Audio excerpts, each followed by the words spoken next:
Hey guys, welcome back to the channel, and hope you guys have been enjoying the last few videos. Please don't forget to leave some comments and just some other content you'd like to see.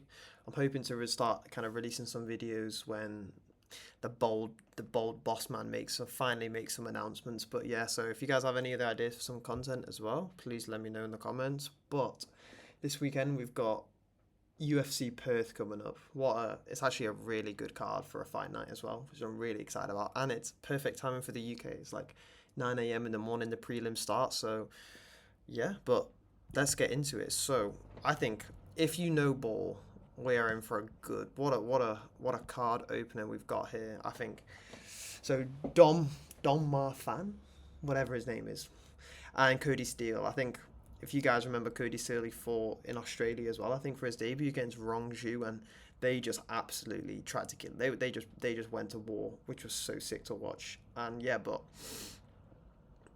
I was looking into Don Marfan, doing my research, watching kind of through his all of his Eternal fights and things like that, and it's kind of mad that he's only lost twice. I think he's 11-2. And his only two losses are to Quill and Southfield, and he and he subbed him both times. But I think for that kind of gives me a bit of a worry because if you guys know Cody Steele, he kind of trains under that B team banner or whatever they're called now. I forgot their new name, but yeah, under that. So he's a really high level black belt in jiu jitsu, and he's kind of big competitor. Like he's competed a lot as a black belt. He's got good wrestling and I think like that. And then when he kind of came up against Rongju, it's kind of in like I feel like in people's UFC debuts, and especially when they're like a bit of a hot prospect, if they kind of their initial game plan goes out, or if like the two styles collide, they just end up just scrapping out on the feet, and I think that's what we got. I think we clearly saw we clearly seen with Cody Steele that he's just got that kind of got that dog in him, and he's had quite a long time off as well since then. So I think that's probably done really good wonders for him. He's had some good wins as well. He beat Chase and Blair on Dana White's Contender Series, finished him. I know he's kind of been finished a few times, but he's actually a really good competition, I think, to face in the Contender Series. But anyway, Dom Marfan, I think he's a bit more of a lengthier lightweight. If you see like the reach there as well, I think it's like 4 inches in reach. I think a little bit of a advantage there, and same with the height as well. I think he's just generally just that taller, lankier build compared to Cody Steele.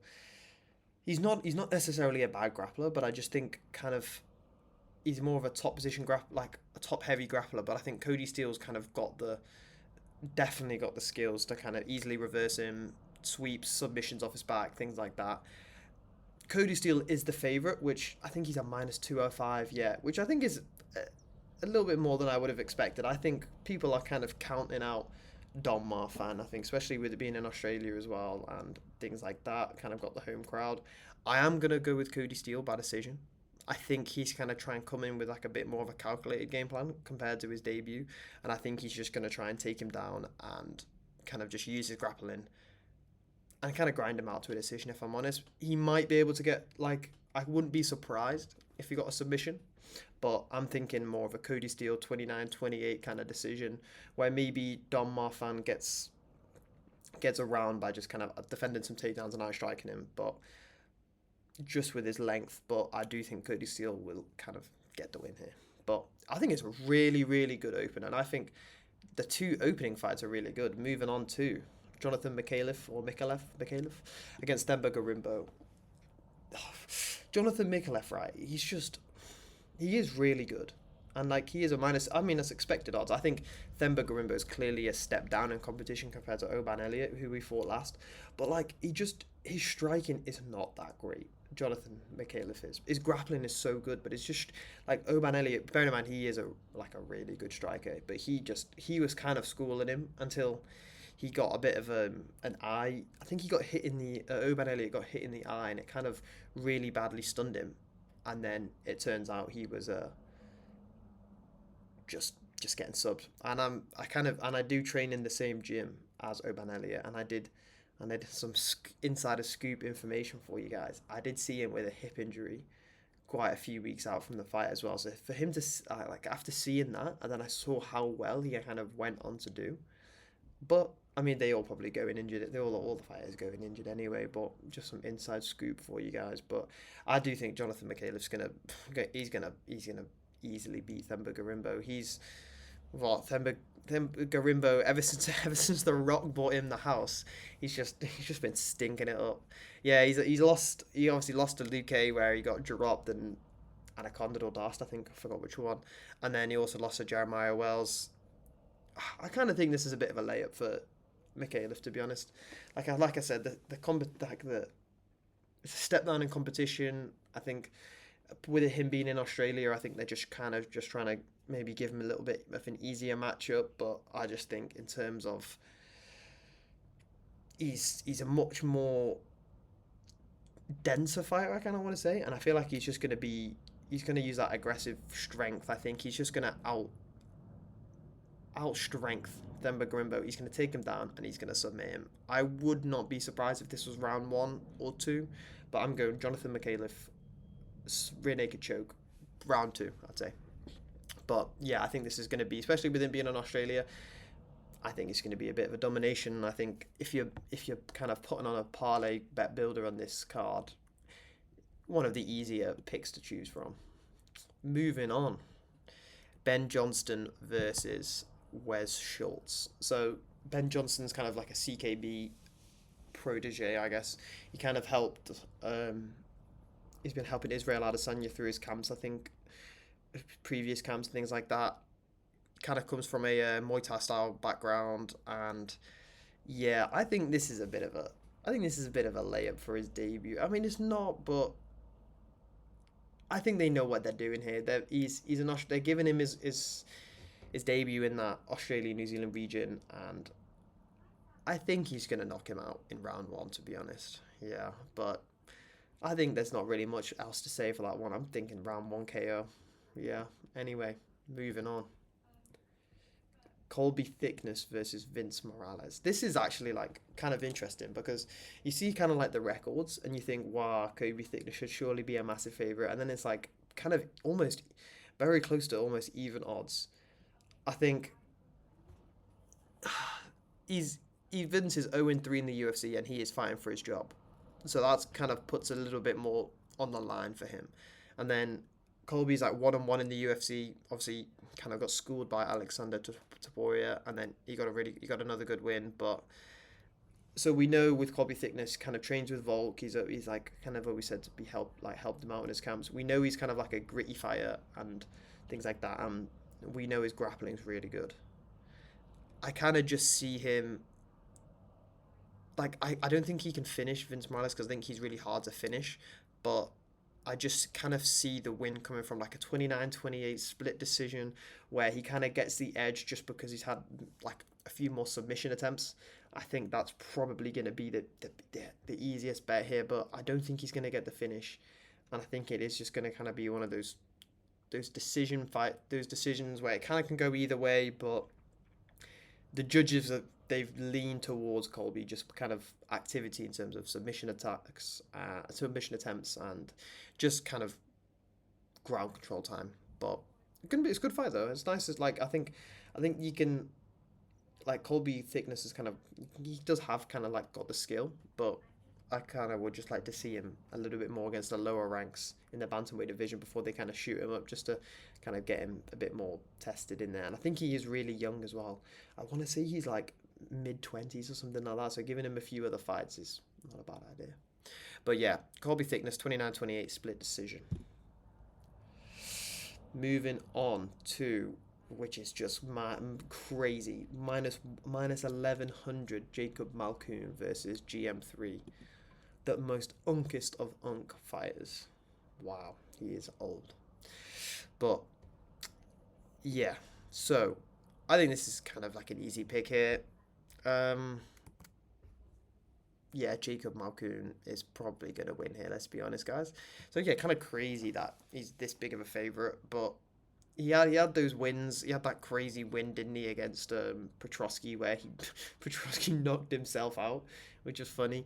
But yeah, I think it's kind of like a layup, but I'm going to go decision, Jacob Malkoun. It's pretty hard. Like, I'm not saying it's hard to finish because it isn't, but I just don't think he's got that extra ability to, like, you normally see the people who finish John Mitchell, the ones who go on to be like good contenders.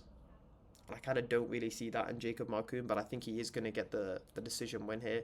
Just kind of just outstriking him, maybe get a few takedowns in there, but I just think it's a pretty easy layup for him.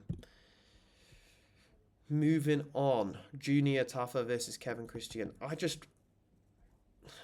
can never trust a Tafa brother. How can anybody trust them? They're just they're just garbage, to be honest. But he will probably get the finish here. But I don't know. It's just really hard to. I don't know. It's just really hard to trust him.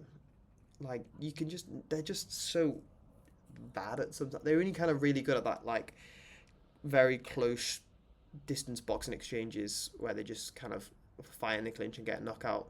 Might be tough against a Kevin Christian who's 6'7". He's kind of got the reach. He's got the height. Could we see one of those fights where he just kind of keeps Junior Tafa at the end of his reach, kind of picks him apart from the outside, and could we see a kind of a bit of a boring 30-27 jab and move kind of fight?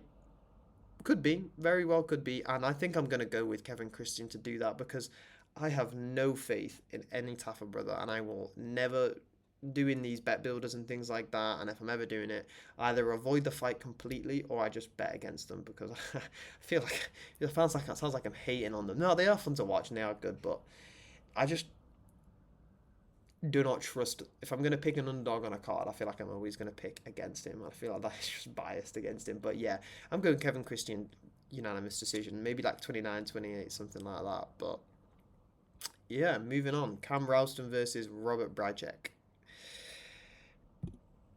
So, oh no, it was my mistake. It wasn't the guy before who got the hip knockout. It was Cam Ralston. But anyway, yeah, moving on. So, Cam Ralston's lost to Torres Finney, I think, in the Contender Series. But then he kind of went away back to the regional scene and then came back on the Contender Series. And he's had a few fights in the UFC and he's now on a 6-fight win streak. So obviously some good momentum.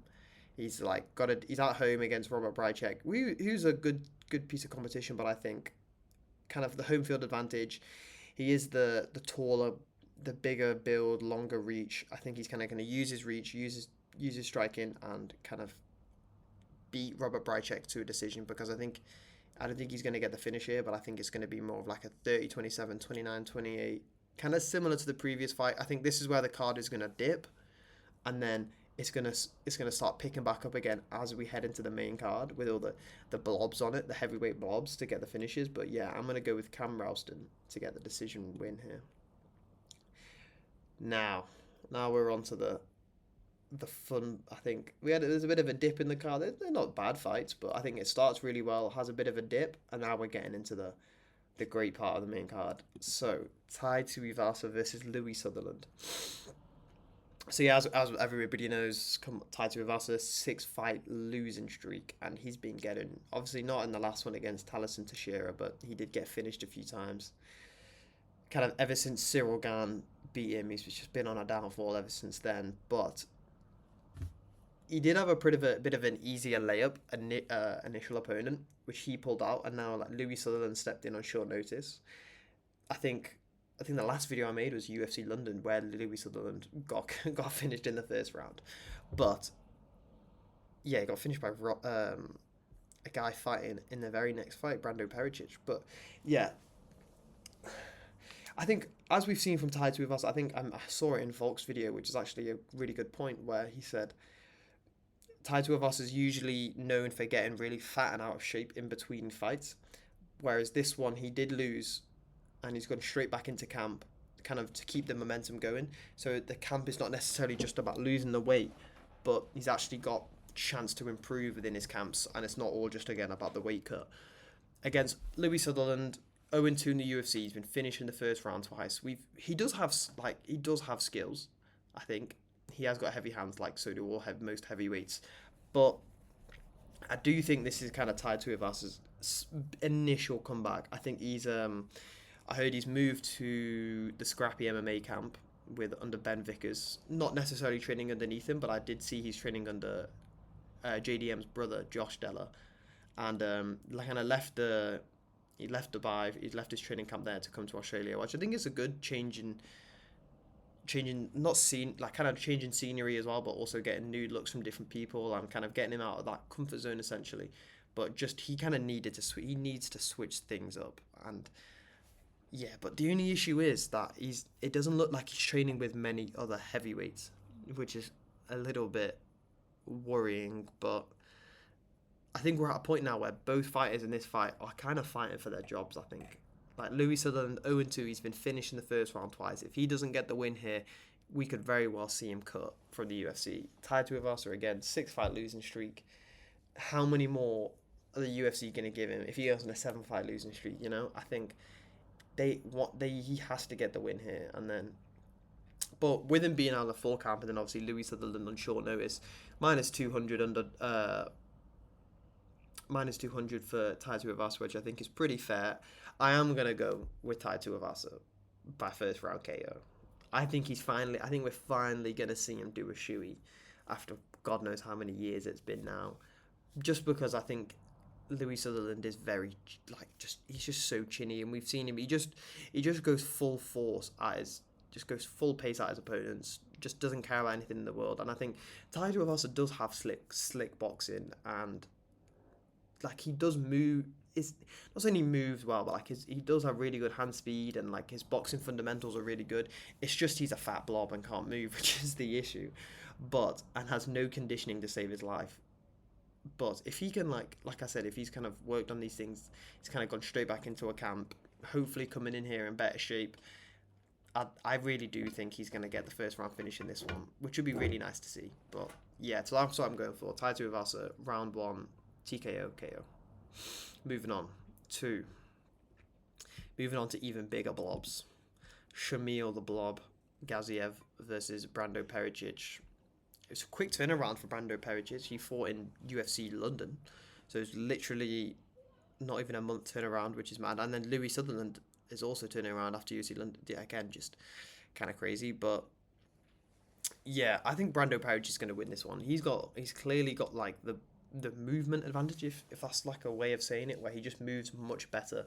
Shamil Gaziev is just a blob stuck in the mud, whereas like Pericic is like a much more athletic heavyweight.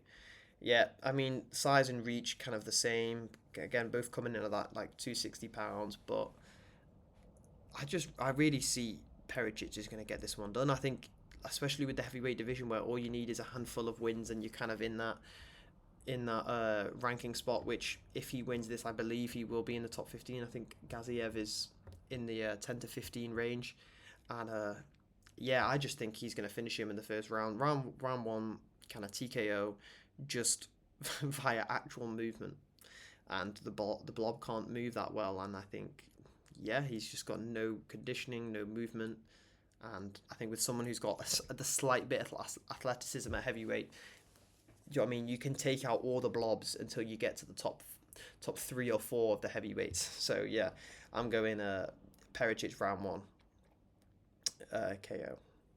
Moving on, this one's really interesting. So Marwan Rahiki. So I don't know whether you guys know, but he absolutely destroyed our boy Harry Hardwick, which was very sad to see. Yeah, he broke his jaw. He literally broke his face. So yeah, that was tough to watch. But that was such a great scrap, and like we clearly like saw Marwan kind of go through some sort of adversity where I think because he's got all finishes in his fights. He's just so used to seeing his like opponents just crumble in front of him, and kind of going in there against Harry Hardwick and getting tested with someone who's kind of not just gonna just fall to some sort of like big impact shots. And it was really, really, really good fight. One of the better Apex fights that we've seen recently. And yeah, so he was initially meant to be fighting Jack Jenkins, which I thought would have been a great fight, because I think Jack Jenkins has kind of got that veteranness to him to kind of maybe test Marwan and kind of do those things. But yeah, so he's pulled out, and this Ollie Schmid guy, 4-2, very late notice. I think it's not even I think it's just about a week's notice.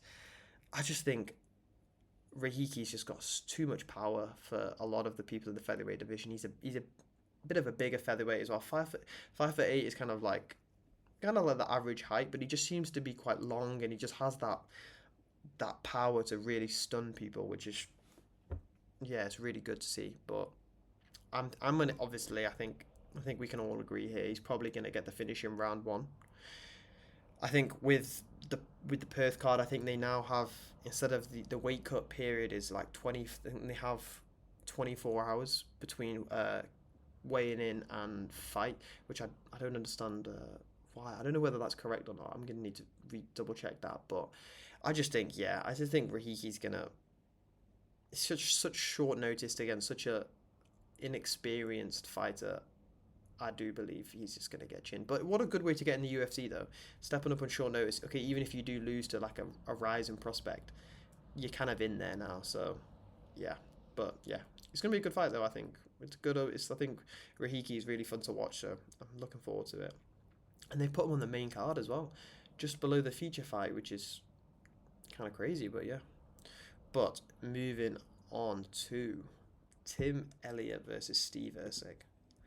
This is really interesting because, like, Steve Erceg went on that such big run towards the title, and then he got that like short notice spot to Pantoja, went really competitive decision with him, and kind of if he made a few different decisions in that fight, he could have been the champ, but then he went on a bit of a skid, obviously losing to Kai Kara France, and yeah, just lost another one after that as well. I forgot after that too, but yeah, then he's come back and beat Ode Osborne was in a decision, which I think is it's good to get him back in there. But now he's facing Timeli, who's on a bit of a good momentum. He had that long period off with an injury, and then came back and submitted Sumu Darji and Kaya Sakura, which are pretty good wins as well, and I think especially for his age. But I think Steve Erceg's like regional scene. You see, he is a good grappler in terms of like a lot of his wins on the regional scene. He was submitting everybody, and then he's kind of come into the UFC and found his rhythm, I guess, for his striking. And he does have really good fundamental boxing and things like that. And we see with the way he put out Matt Schnell with that left hook, and like he's clearly got the striking. I just think with Tim Elliott's kind of got the, obviously we know he's got the like the experience advantage and things like that. I do see this kind of being not a shutout decision, but either like a good 30-27 or 29-28 Steve Erceg, where he kind of just beats Tim Elliott to like every position and every exchange kind of thing. So I think he's just going to outstrike him and then kind of use some takedowns to kind of just kind of not dominate rounds, but just kind of leave Tim Elliott with like no options. I think Tim Elliott will throw up a few submissions and things like that whilst he's being taken down, maybe jump for some guillotines or things like that. But I just, overall, I see Steve Erceg kind of getting that decision win again, like he did with Ode Osborne, just kind of beating him to the exchanges. And yeah, I think this is kind of the start of Steve Erceg. I think he does belong in that, like, he clearly does belong in the rankings, and I think he will kind of continue to rise up through them because since he had that like halt, but I just don't see him beating the tops at the top of the division.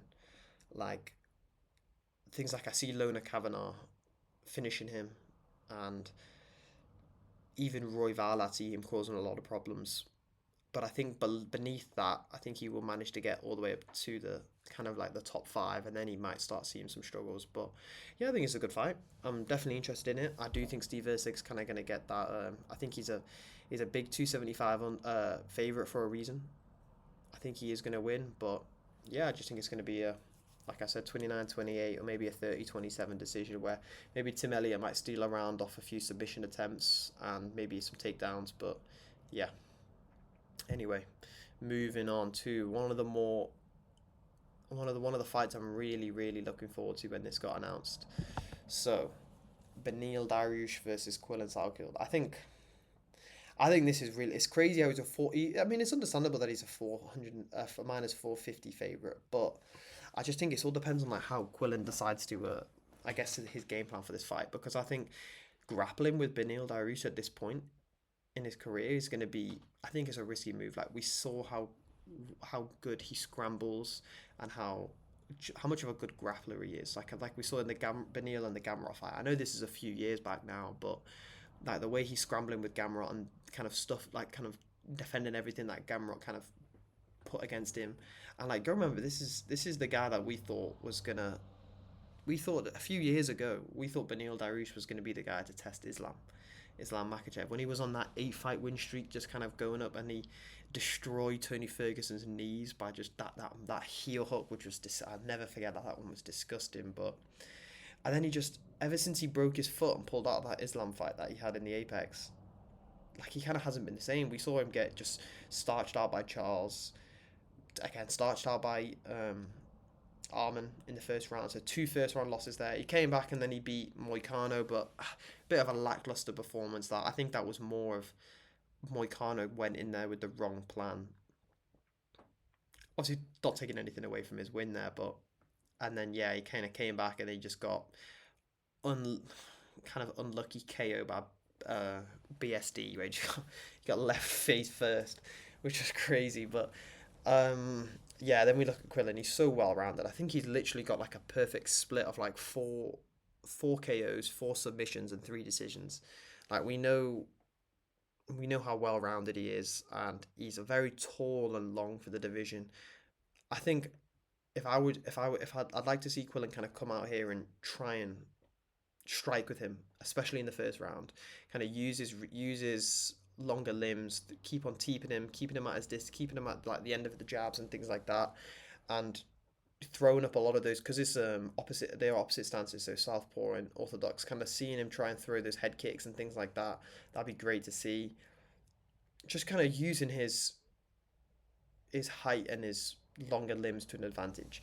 And then if he really wants to start like kind of incorporating the grappling, maybe doing that in the second or third round. But I just think it is a bit of a riskier path to victory trying to grapple with Beneil, just because how much of a good scrambler and grappler he is. But kind of you can't go against Quillen here, I think, just in terms of like where they're at in their careers. And I just think this is the perfect time for like Quillen to be fighting Beneil. And I think especially with the weight cut getting much tougher for him, I think I saw something the other day that the UFC refused to let Beneil move up, and like we saw him miss weight in his last fight, and I just think it's looking like he's clearly struggling to make the weight. He's on his way out. The way he's taking shots, he's just not taking shots the same. So I think kind of if Quillen was to strike with him, I think that is possibly the best strategy to win here. But I think it's going to be a really good scrap. I think Quillen is going to get the win. I've seen a lot of people say first round KO, TKO. I just don't know whether that's the case, because we saw if Beneil comes in and really tries to back him up, I think that's not a bad idea, because we saw Quillen kind of get, when he fought Ashmouz, he got backed up against the cage and he didn't perform as well. But that's when he just threw in his wrestling, his grappling, and he kind of showed how he's got all the levels to it. But I think this is going to be more of like a later finish. I think Quillen might be able to get the finish in maybe the second or the third with his kicks. And yeah, but I think it's going to be a really good fight. And I also wouldn't be surprised. Oh no, I can't. I'm trying every part of my body to back Beneil, because I really do love him as a fighter, but I just can't. He's just too old, and I've seen him get knocked out too many times now. This is it. I think Quillen's going to finish him here. But really good co-main event. I think it's a really good step up for Quillen. I love how they're not rushing him too much. This is his 5th fight in the UFC, so I think if he can slowly move up the rankings, that'd be really cool to see. So thinking about who's in the top 10. So after this, I think Beneil is kind of in the 10 to 15 range. So it'd be cool if Quillen gets to finish here. Maybe a Gamrot would be a really cool test for him. Maybe a Fazeev. That'd be really cool. Especially, wow, I think that'd be a really good fight, actually, Quillen, Psycho, and Rafael Fazeev. But not throw him up to the top of the division already, because I think we've got a bit of a logjam at the top. Obviously, with Arman, who should be kind of fighting for the belt, but then it's obviously Topuria and Gaethje. We've got, from what it's looking like, Paddy and BSD fighting at International Fight Week. So kind of the winner of that is probably looking to get closer to the belt. Maybe they'll end up fighting maybe Charles Oliveira after that, just to kind of maybe make a bit more of a clear number one contender, or we could see maybe the winner of that fighting Arman for like an interim belt if Ilya moves up or something, or I don't know. I just think there's a bit of a logjam at the top of the division, and I think if if we push Benil, if not, if we push Quill and Sarkill after a win like this, it's just going to create more of a logjam. So I think it's best to just give him a slow ride, not a slow, but maybe a couple more fights before we throw him into the top five. So yeah, I think that'd be really good for him. But yeah, I do see Quill and Sarkill winning here. Moving on to the main event. This is going to make or break the rest of my month. I cannot physically watch JDM get slammed out. I think kill myself if I see it, to be honest. I just can't see it. But then I also can't see Carlos Prates just get knocked out. I'd make me also want to kill myself. It's a lose-lose here because I want both of them to win, and as much as I love to see the fight between them, I don't want to see any of them lose. So this is just really tough. But man, it's such a tough fight to predict. Like you see with the odds, but I think Prates has moved to a slight favourite here. I think it's just going to move throughout the whole of fight week to see I think they're just going to end at that even odds. But man, so Carlos Prates is just, I think he's got a lot more weapons, and he's obviously got that. He's got that reach, he's got the height, he's got that Muay Thai style, but he's also going to be kind of disrupting the hands of Jack Della, so maybe that might prevent him from those extended combos like we saw with Prates against Radke, and he did it against Jeff Neal as well, where he kind of reaches out and tries to grab both of your hands, and then he starts throwing knees at you, and I think he maybe or maybe not sure, because obviously we know Jack Della's got that high guard, so whether he's going to be able to do that, I don't know. And the way kind of Jack Della's so fluid with his movements, and he's kind of never standing static for Prates to do that, which I really like that. Obviously we know just Prates has he's just got that Alex Pereira style power at welterweight, and if he lands on you clean, he's gonna leave you face first. But I wouldn't be surprised if we saw Jack Della mix in the grappling, because he's not a and it's crazy to say that after what Islam did to him, but he's not a bad grappler, and I think he's a black belt in Brazilian Jiu-Jitsu, I think, and things like that, and he comes from a really good gym under that Ben Vickers style, where they kind of just push the fundamentals of things.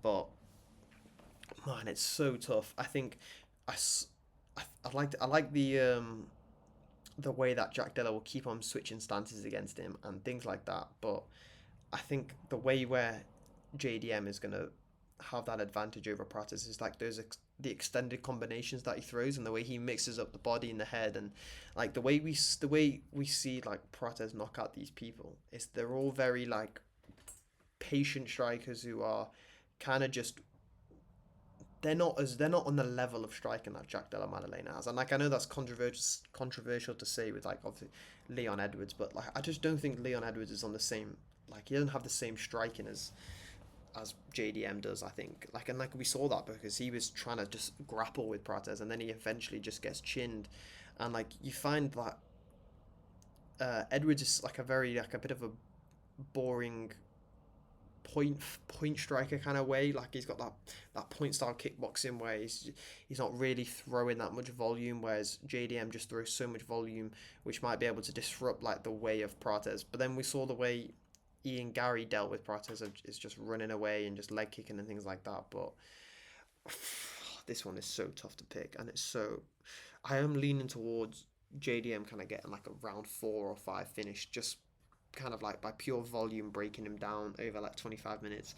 It'd be really cool, like I think it'd be really good if JDM kind of leg kicked him throughout the thing and just constantly kind of mixing up shots to the body, throwing those left hooks to the body like we always see he does, and just kind of disrupting Prates in between, and just keep on throwing those longer combination, disrupting him and not letting him kind of line him up for that straight left down the pipe that he loves to throw.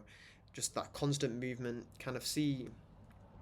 I think Jack Della's definitely got the better footwork as well, so kind of with that outside foot battle, definitely be able to win that. But I think JDM can win this by just kind of mixing it up throughout the 25 minutes, throwing in some grappling in there just so he's like just to give him that awareness of it. And then yeah, maybe that more of like a TKO round 4 or 5 against the cage, where the ref steps in just because Prates is covering up and he's not fighting back against the cage. I don't think he's gonna knock him down. I think it's gonna be like one of those kind of something similar to the way Bilal finished Sean Brady, kind of against the cage, just keep on hitting him and he's just not able to defend himself.